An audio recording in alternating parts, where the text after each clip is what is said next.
Muy buenos días, amigos de MOL TV, para conversar de plebiscitos, obviamente, que a poco, los escenarios políticos que se podrían materializarse después del 17 de diciembre. Nos acompaña ahora en Mirada Política el investigador senior del Centro de Estudios Públicos, Aldo Mascareño. ¿Cómo estás, Aldo? Muy bien, buenos días a todos. Bienvenido a este espacio, es primera vez que estás en Mirada Política y bueno, para poder conversar sobre esto, vamos a partir inmediatamente. Tu mirada, tu percepción es de si la suerte ya está echada. Las encuestas apuntan un triunfo del en contra, se ha ido achicando la distancia, pero a 14 días del plebiscito ya no se pueden publicar más encuestas. ¿Crees posible un cambio de tendencia? Sí, no creo que la suerte esté echada, ¿no? O sea, lo que han mostrado las encuestas es una variación, una continua como oscilación también entre las distintas opciones. Nuestra encuesta, por ejemplo, la encuesta CEP, que fue realizar su trabajo de campo durante el mes de octubre, mostraba una diferencia muy grande, es cierto, eso entre el a favor y el en contra, pero una cantidad enorme de indecisos, junto con la gente que no sabe y no responde a esa pregunta por cuál va a ser la opción, que sumaban mucho más del 60%, 70%, algo por ahí. Entonces desde octubre hasta el día de plebiscito, es todavía una carrera que hay que correr, ¿no? Tanto para la opción en contra, que sin duda iba o está en todas las encuestas en una posición aventajada, pero especialmente para la opción a favor, que tenía mucho por crecer, ¿no? Todavía, ¿no? Especialmente por esa alta cantidad de indecisos donde estaban y porque aún no comenzaban las campañas. Las campañas ya comenzaron, ya se ve que las campañas han tenido un efecto, ¿no? Inicialmente durante la primera semana no mucho, durante la segunda semana después explotó esto con esta fórmula del que se juegan, y eso activó mucho las campañas. Y yo creo que eso no sé si alcanza a cambiar la suerte de las opciones a favor y en contra, pero sí, sin duda, eso genera una, una traslación de la decisión hacia uno u otro lado. Eso es importante lo de el que se jodan y colgándolo un poco con todo este tema de lo indeciso, porque hay algunos que mantienen o dicen que esto del que se jodan se buscaba hacer un guiño al electorado más duro de la derecha, considerando que están estos descolgados que van por el contra. Pero otros plantean que lo que se buscaba era ponerle electricidad a la campaña, trasladarla a la primera plana de la conversación. Y para eso se buscó un concepto algo polémico que de alguna manera logró ese objetivo de que desde entonces, y de hecho el domingo reaccionó en contra en la franja a ese spot, mantuvo el tema de la campaña arriba del tapete. Sí, efectivamente, yo creo que esos dos objetivos se han cumplido. El hecho de poner una fórmula que sea atractiva, que sea polémica, que sea mediática, que genera una atracción hacia las campañas y por tanto mayor visibilización tanto para las opciones en contra como para las opciones a favor. Y en segundo lugar, una apelación a un electorado más duro dentro de la derecha y también a un electorado que, eh, que también está presente dentro de los indecisos. Yo creo que eso es importante. Ahora, dentro de los indecisos, quería como ampliar un poco esa formulación que acabo de hacer. Dentro de los indecisos, al menos en nuestras investigaciones, nosotros hicimos esta encuesta que te mencionaba, pero también hicimos preguntas abiertas, donde la gente podía responder abiertamente cuáles son las razones por las cuales ellos votan a favor o en contra. Y dentro de ese 8%, que era poco durante el mes de octubre, pero habían razones muy interesantes por las cuales se votaba a favor de la propuesta. Y esas eran razones en general muy positivas, predominaban las razones positivas asociadas a una estabilidad en el país, a un cambio en el país, o sea, votamos a favor para ese cambio, para el bienestar del país, o sea, fundamentalmente las razones del a favor eran razones o son razones durante el mes de octubre de carácter positivo. Hay, por supuesto, también un grupo dentro de las razones a favor que tenía una opción más contraria a la política, más adversarial, en el fondo, al cual apela esa fórmula del que se jodan. Pero ese grupo adversarial, dentro de la favor, ya está de alguna manera convencido, por decirlo así, ¿no? O sea, y es un no que se argumenta contra la plurinacionalidad, contra el gobierno, que es algo bien importante también dentro de la campaña de la favor, y que se argumenta también contra una idea, recuerdo algunas ideas que decían que no quiero más show, ¿no? De la política, no quiero más show constitucional, no quiero más gasto también, ¿no? Ese no adversarial es, y votar a favor, justamente, por esas razones, para que se acabe el proceso, para que se acabe un voto contra el gobierno, están presentes también en el a favor, pero en un tono menor que las razones positivas. Sin embargo, en los indecisos también existe este electorado, este electorado que vota en contra en términos generales, pero que tiene más un rechazo generalizado hacia la política. Hay justamente, a propósito también de lo indeciso, con el voto obligatorio, tanto en el plebiscito de salida de septiembre del año pasado, con el voto de los consejeros, emergió un votante que evidentemente no iba recurrentemente a votar, muy urbano, de comunas populares, pero también de comunas rurales, de la zona centro-sur del país. ¿Cómo crees que se podría comportar ese votante? ¿Está en línea con esos indecisos que más o menos describes? ¿O, dado los resultados anteriores, es un votante a lo mejor más conservador? Eh, es, digamos, es conservador por definición, ¿no? O sea, en el sentido de ser indeciso, pero dentro de los votantes indecisos hay fundamentalmente dos grupos, ¿no? Y es bien interesante, justamente lo pudimos investigar a propósito de estas preguntas abiertas que hicimos. Hay un grupo de los votantes indecisos que dicen que les falta información, ¿no? Y esa falta de información es una falta de información que en algunos casos los votantes atribuyen a sí mismos, es decir, yo no me he interesado en esto, yo todavía no leo el borrador, yo todavía no me informo, no converso, pero hay otro grupo también de esos votantes que dicen que les falta información, es aquel que el entorno no entrega información. Es decir, todavía no iniciaban las campañas, ¿no? El gobierno todavía no recibía el proyecto constitucional o lo estaba recibiendo recién en esos días. Es decir, todavía no había en el entorno mediático de las redes, del gobierno, del propio Consejo Constitucional, todavía no había mucha información acerca del proceso. Entonces, no es un votante, hay un grupo, insisto, un grupo dentro de los indecisos para los cuales la falta de información no significa que estén radicalmente desinteresados en el proceso. Después, en otros datos de nuestra encuesta también dice hay una mayoría de algo interesados en el proceso, lo que es bien interesante, justamente 2 o 3 meses antes del plebiscito constitucional. Y hay otro grupo, un segundo grupo, ¿no? Además de este que falta información, que tiene un rechazo generalizado a la política. Ese grupo, ¿no? Que combina gente que le falta información con gente que tiene un rechazo generalizado a la política, ¿no? Es ese votante que tú describes que le dio el triunfo, por ejemplo, a la Convención Constitucional, ¿no? A la lista del pueblo en ese momento, ¿no? Porque votaba contra la política. Que después, en el año 2022 se movió, o el 21 se movió hacia el PDG, ¿no? Y lo transformó durante un periodo en uno de los partidos más votados. En el fondo, ¿no? Y tuvo un éxito electoral, después declinó efectivamente, pero en un principio tuvo éxito electoral. Y es también el votante que se movió hacia el rechazo.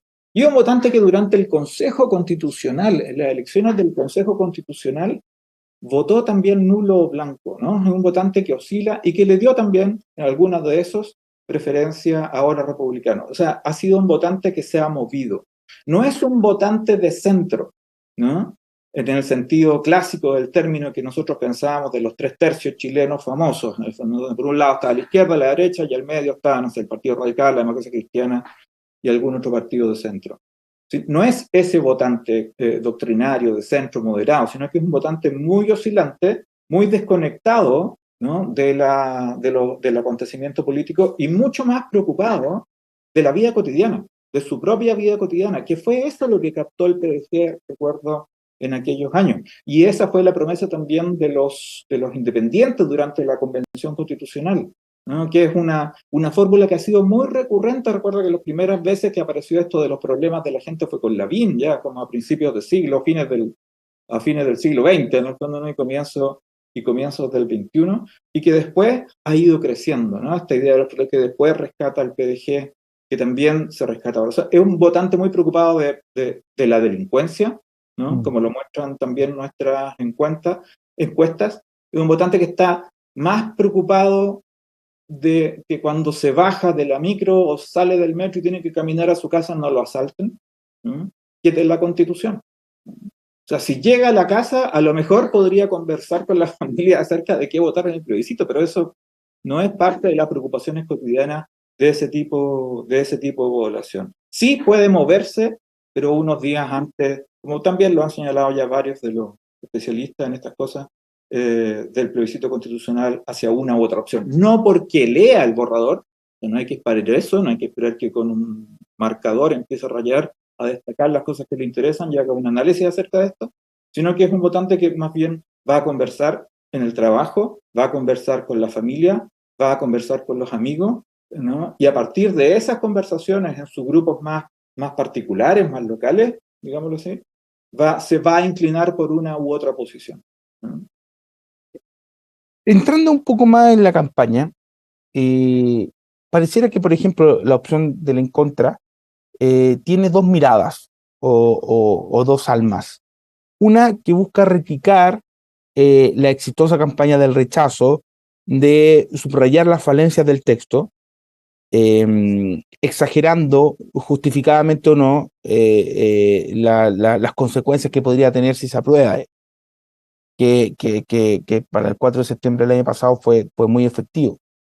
Pero hay otros que son mucho más mesurados y que quieren evitar caer en las fake news, por tanto son más cuidadosos en exponer las mismas falencias a lo mejor que tiene el texto, o de hablar en términos más macros de lo que significa aprobar este texto, eh, lo que muchas veces a lo mejor no conecta tan rápidamente con el electorado.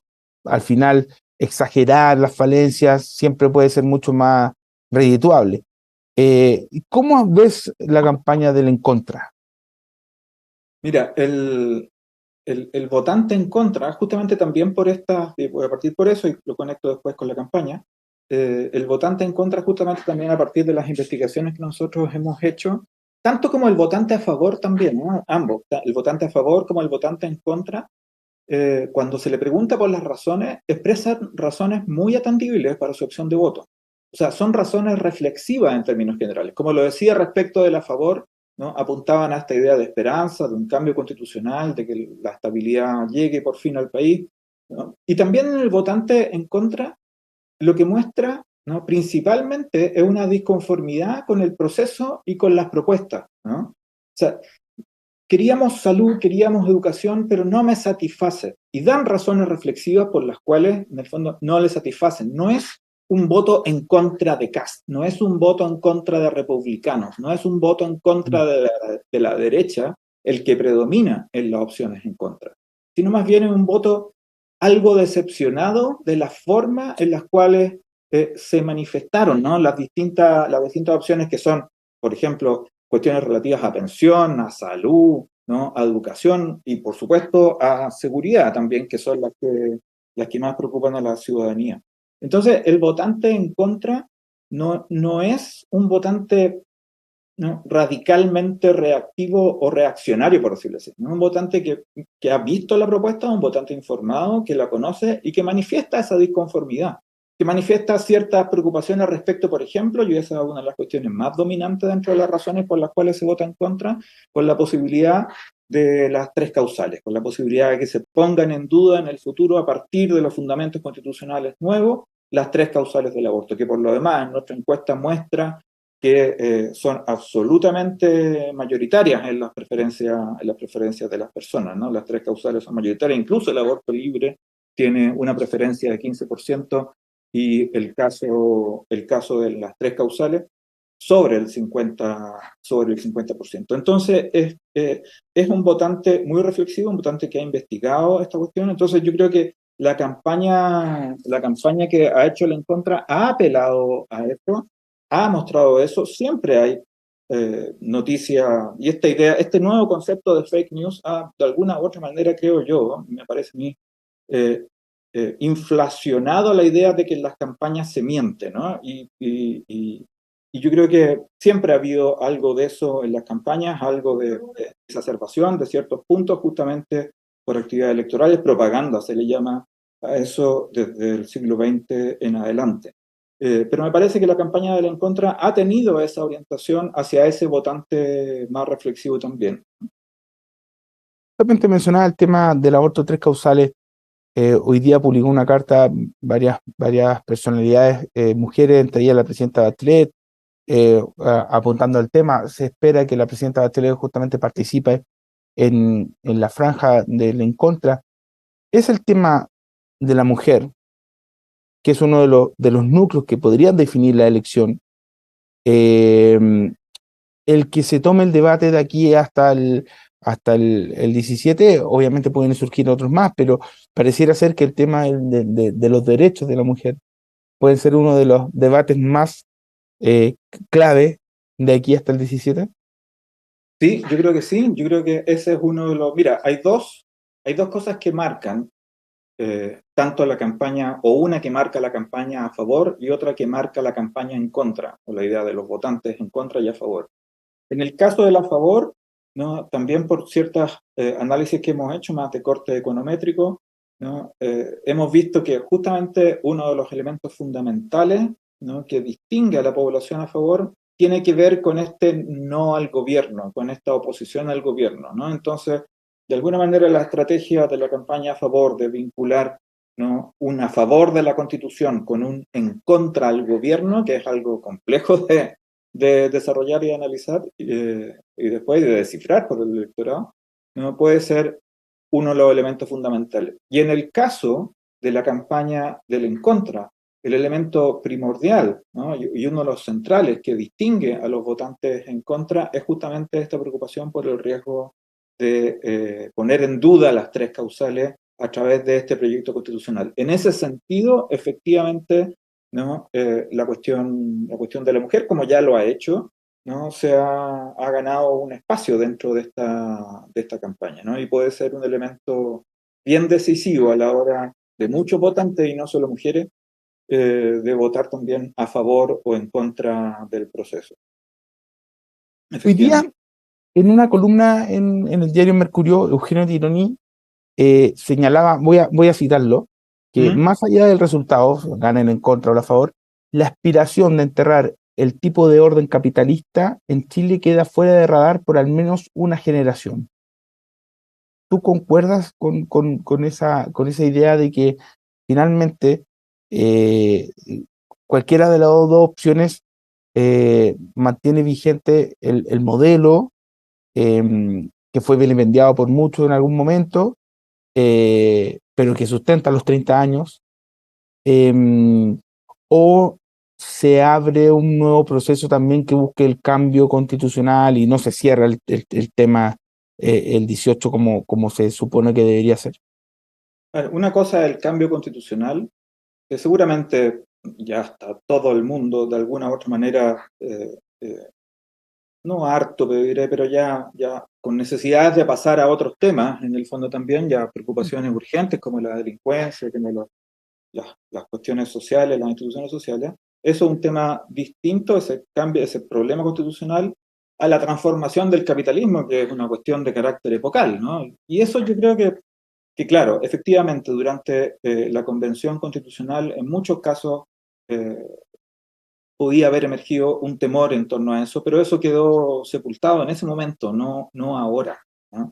Y a mí me parece ya desde las discusiones de varios como intelectuales públicos, como Carlos Peña, como el mismo Eugenio y otros, ¿no?, han visto que estas son protestas relativamente normales en procesos de ajuste y desarrollo, ¿no?, las que tuvimos en el año desde el 2019 en adelante, ¿no?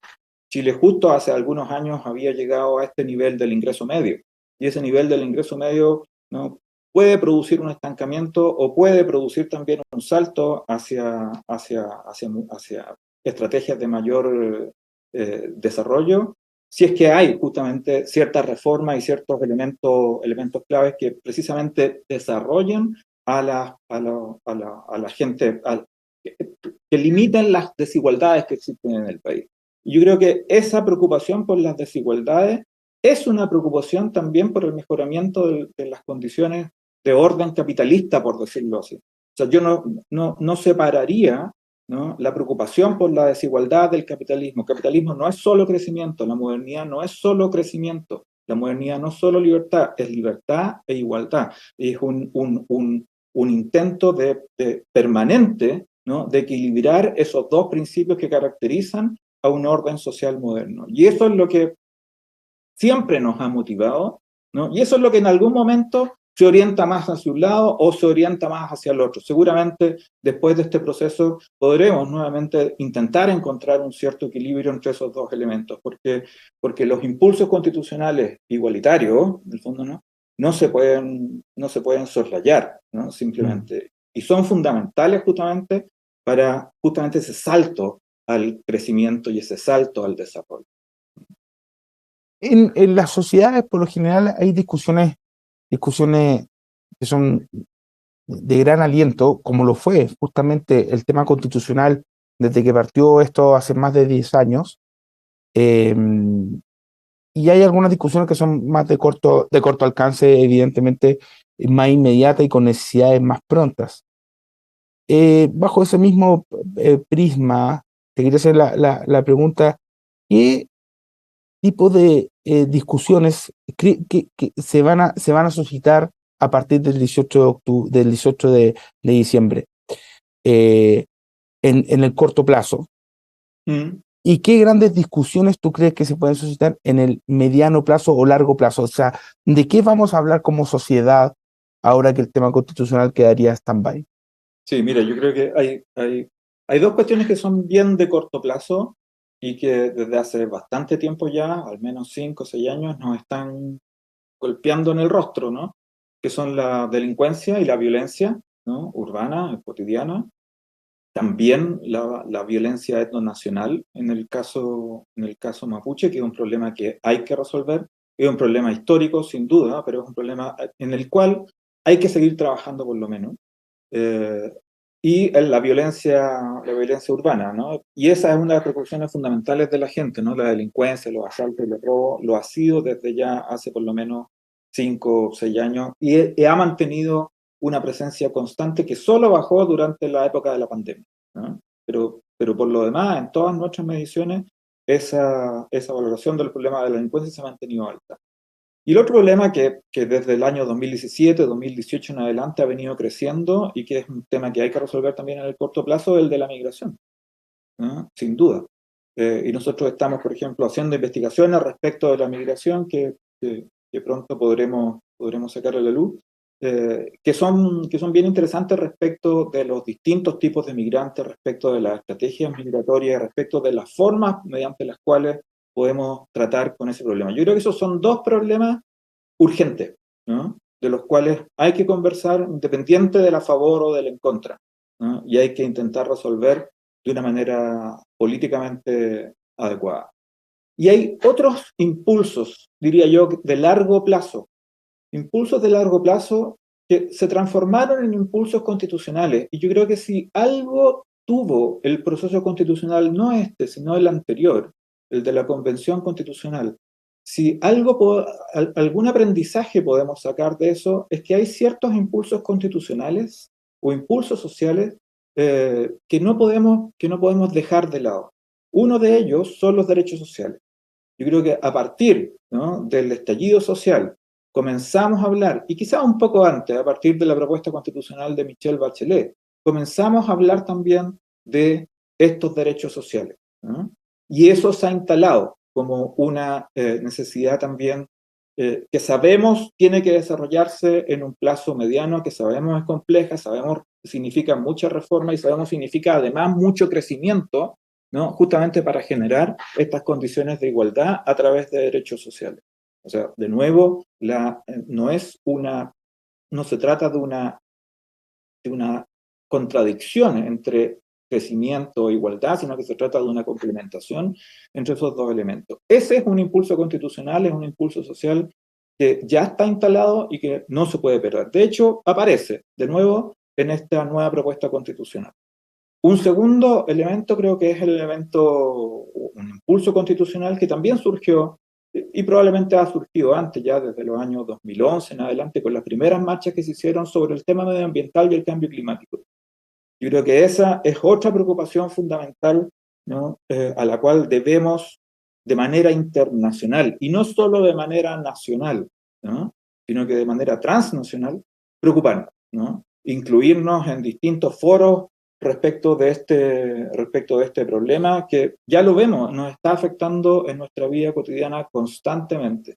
Diría que por una parte derechos sociales, por otra parte las preocupaciones medioambientales, y por otra parte, algo que se ha instalado y que ya lo conversamos, pero que es una cuestión que también viene de hace unos 10, 15 años, es justamente, ¿no? El tema de la igualdad de género, ¿no? Yo creo que ahí hay otro impulso constitucional, impulso social, impulso institucional, ¿no? Que también hay que mantener y que también hay que perder, ¿no? Esa equidad de género, la igualdad de género, son elementos fundamentales que en el largo plazo también nos van a generar beneficios y capacidades de desarrollo e igualdad, ¿no? Finalmente también sobre la base de que más personas puedan participar del crecimiento y más personas puedan contribuir justamente a ese crecimiento que va a sacar a Chile, ¿no? De este estado en el cual, este estado un poco más crítico en el cual hemos estado, y económicamente crítico además en el que hemos estado en estos últimos años.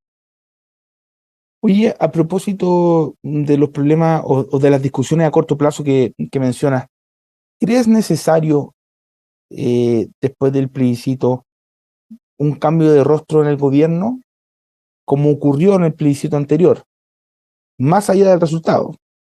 Cambio de rostro, dices tú, de ministro, sí, seguramente. Ministro, exactamente. Sí, sí, seguramente, ¿no? Que siempre son ciclos políticos distintos que requieren orientaciones distintas y que requieren, por tanto, personajes distintos y que requieren mover las piezas a las cuales uno está ordenando para, de alguna u otra manera, intentar cumplir algunos de los objetivos que este gobierno se puso como meta, ¿no? Durante su administración.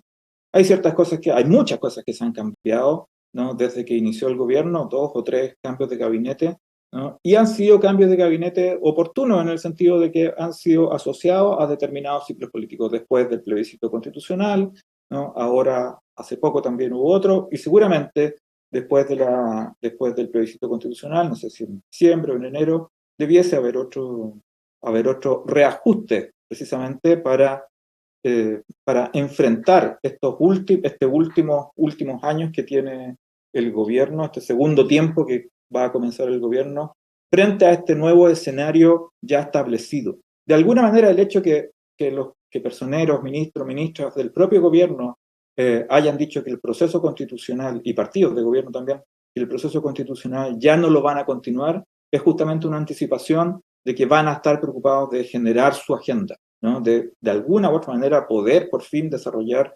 algo y establecer algún horizonte de cambio constitucional de los cuales este gobierno se propuso. Y que hay varios, en el fondo, en esos impulsos constitucionales que yo te mencionaba, que pueden estar en esa agenda del gobierno perfectamente. Y ahí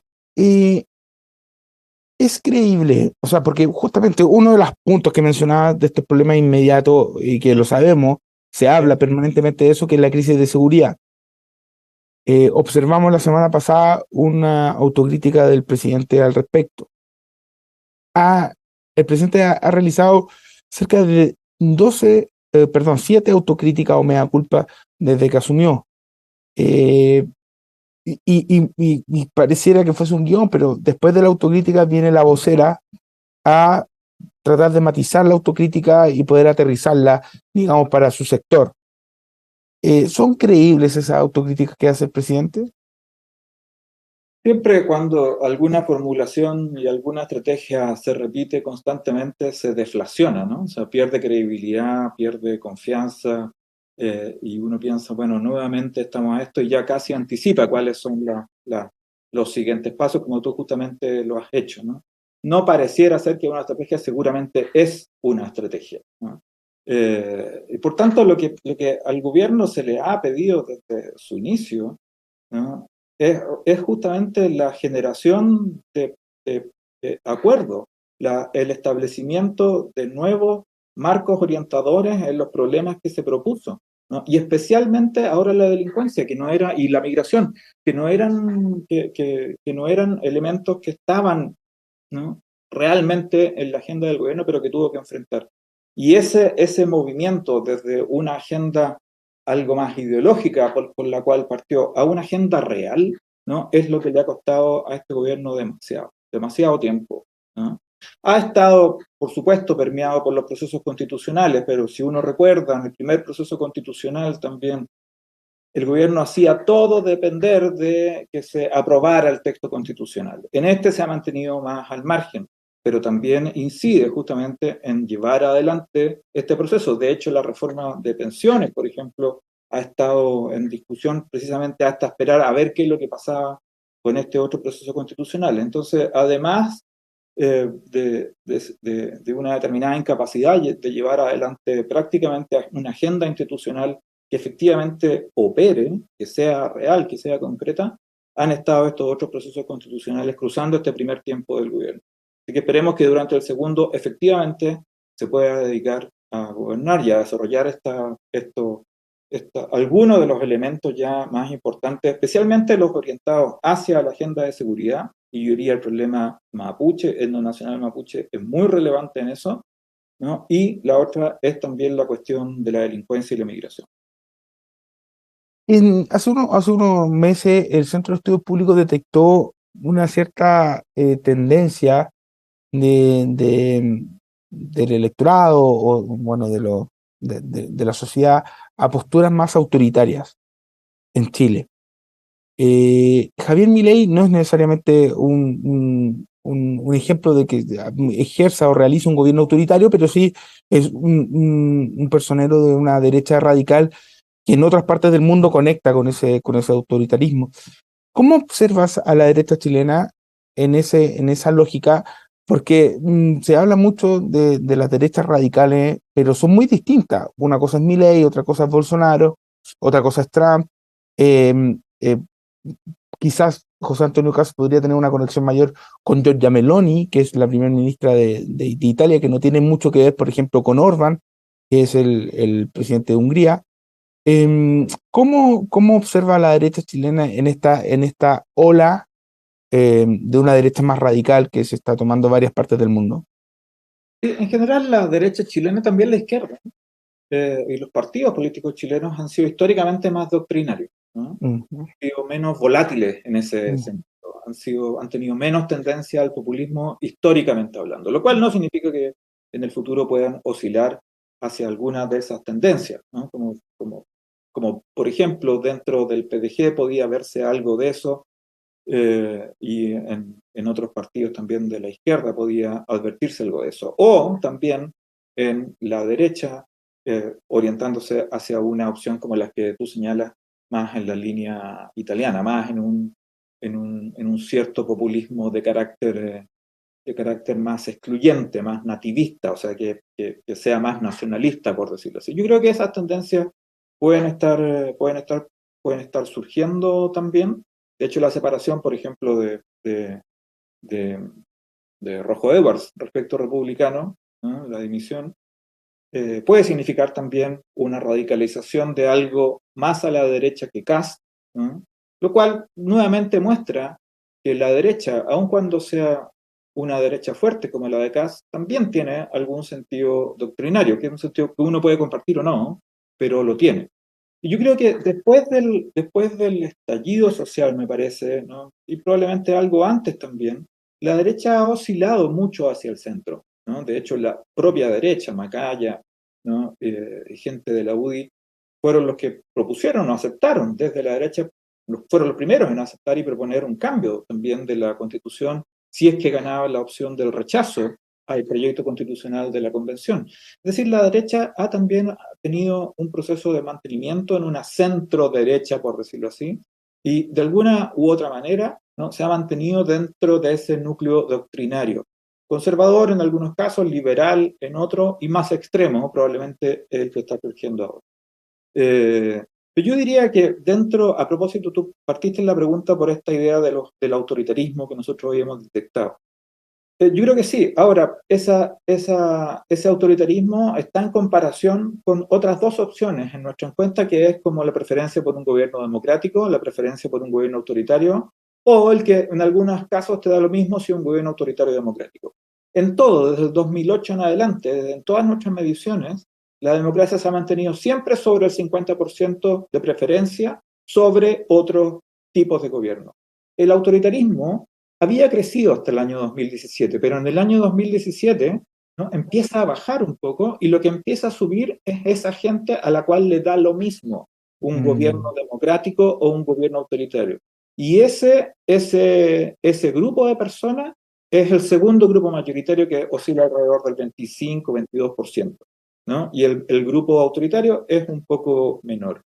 Entonces, el problema no está tanto en el autoritarismo, que siempre es un problema, por supuesto, sino que está en ese otro grupo de gente que le da lo mismo un gobierno autoritario y democrático, que se corresponde, ¿no?, con varios de los indecisos desafectados de ahora en este proceso constitucional, que se corresponde con ese centro, entre comillas, que no es un centro doctrinario, sino que es un centro muy oscilante, que ha oscilado entre la lista del pueblo, entre republicanos, el PDG y los republicanos, ¿no?, en los últimos 2 o 3 años, ¿no? Y es un centro también con mucho carácter identitario, ¿no? O sea, no es un centro politizado y es un centro al cual le preocupa esa vida cotidiana.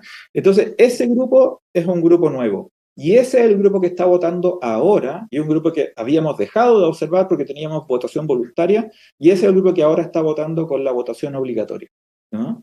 Y ese es el grupo que es difícil de entender, y es el grupo que inclina finalmente la balanza hacia un lado o hacia el otro en los últimos procesos constitucionales, en las últimas elecciones que hemos tenido, y que seguramente también lo va a hacer ahora en este plebiscito del 17 de diciembre.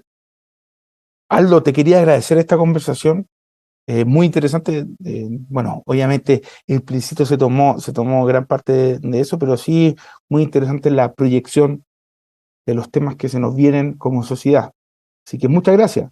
A ti, Benjamín, muchas gracias. Muy bien. Y a ustedes los dejo invitados a seguir informándose en emol.com y en la programación de Emol TV. Nos estaremos viendo el próximo martes. Hasta luego.